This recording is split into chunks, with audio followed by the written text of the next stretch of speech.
Marcus Capone is the co-founder of Veterans Exploring Treatment Solutions, or VETS, who crossed our southern border for ibogaine treatment. My kids, thank you. And inspired a Netflix documentary that's raising awareness for the cause. Marcus, thank you so much for spending some time with me. Thank you for your service to our country. Having served our country as a Navy SEAL, I'm sure you saw a lot of things. When did you know that you needed to do something that was sort of outside of the traditional treatment to help deal with PTSD, depression, all the things you were dealing with? You know, while I was serving, while I was deploying, I never felt like anything was wrong. I felt like you're just on this bullet train and you're going 100 miles an hour, especially in special operations. You're constantly deployed, you're constantly training, you're gone 300 days a year, and I don't think you ever have time to really stop and rewind and figure out what's going on. Towards the tail end of my career, I think is when tailwinds became headwinds, and it's when I sought my first psychiatrist in like 2008. You kind of got to a point where you were essentially at the end of your rope and you said, I've tried all these other things, nothing is working. So you got on a plane and you flew to Mexico to try a therapy and a treatment. What were you thinking in that moment? Were you confident that this would work? Were you kind of just saying, I'll try anything? The guys that I work with were really good at suffering in silence. And so for many years, if we go see a specialist or we get prescribed an antidepressant or we go see a psych to talk through some of the issues that you're dealing with, when you start talking about it more with your friends, you start realizing that you're not the only one. And the more you talk about it, you realize, wait a minute, there's a bunch of us here that are dealing with the exact same thing. At the time, my wife Amber, who's the CEO of our charity, she came to me with this and just said, hey, here's a psychedelic that we think might help. It helped another friend of ours. And I grew up in New York playing ball, going to Catholic school, hearing that psychedelics were for hippies and blah, blah, blah. And these are recreational drugs, right? We started doing your research, even in 2017, when this was still, I think, more stigmatized than it is today. There's a lot out there. I'd been to my 5th brain clinic and, too many years of failed treatments. And so this was like a lifeline. This was a leap of faith. But sometimes I feel like a guinea pig. And if you tell me it'll make me bigger, faster, stronger, better, I'll give it a shot. So walk us through how you felt before going down and what happened on the other side of it. Before I went down, I was like, this was like the old me. When I came out of the treatment a couple of days later, Amber met me down there. She said it was like seeing me again when we met when I was 20 years old in college. Wow. The reset, the reboot is astounding. And so when you're in these experiences, like you feel like you're there. So here I am, I'm watching, little Marcus at a young age getting judged by his dad, and it felt like horrible.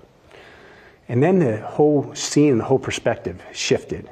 And then it was me watching myself judge Amber and the kids. And I was watching the pain on them. And guess what happened literally within a couple minutes? I will never judge them again. Now, how long would that realization take working with a therapist, working with a psych? It could take years, right? This happened in literally a couple minutes. Well, you mentioned your nonprofit VETS, and as you said, you guys fund, treatment and help and research for so many men and women who are seeking it out with PTSD, traumatic brain injury, depression, etc. I'm sure you've heard a lot of stories of their recovery, and is there anything that stands out to you? I don't want to call it a panacea. I don't want to call it that, that magic bullet, because that's what our society wants. They want the easy button. The hard work begins after the reset, because you could always go back. And so I think that's just something that we need to be aware of, that these drugs are extremely powerful. They need to be regulated. They need to be clinician guided. We fund individuals to get treatment outside the country. They go and do ibogaine, they're done. They literally throw their medicine away and they never use it again. I find it hard to believe that the individuals in DC that are making these decisions can't see that and make decisions faster. Because here's the issue. Every time we wait, somewhere between 17 and 22 individuals are taking their own lives. Something has to give, and I don't think we can wait another 10 or 15 years, because if we're losing that many a day, just do the math.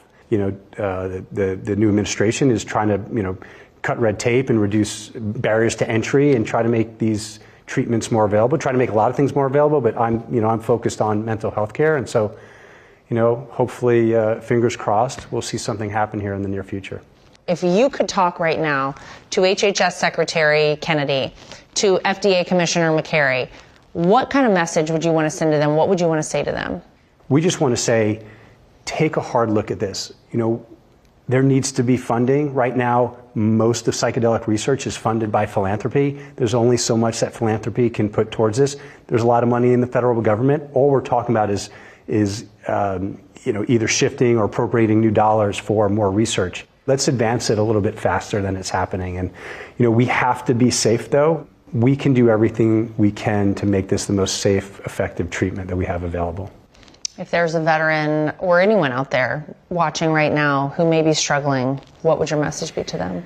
I would say hang in there. I mean, it's so hard to, what do you say? Everyone's different, but I know what it's like when you can't get out of bed, when you feel the whole world's against you, when you have no more purpose, you have no mission. Isolating is not the thing to do. I think, we miss our tribe, we miss our community. We need that. We need people. We need to engage. And so I would just say, call on a friend, get out of bed. You also have to make a decision to heal, right? We can give you all the tools, but at the end of the day, you have to make that decision.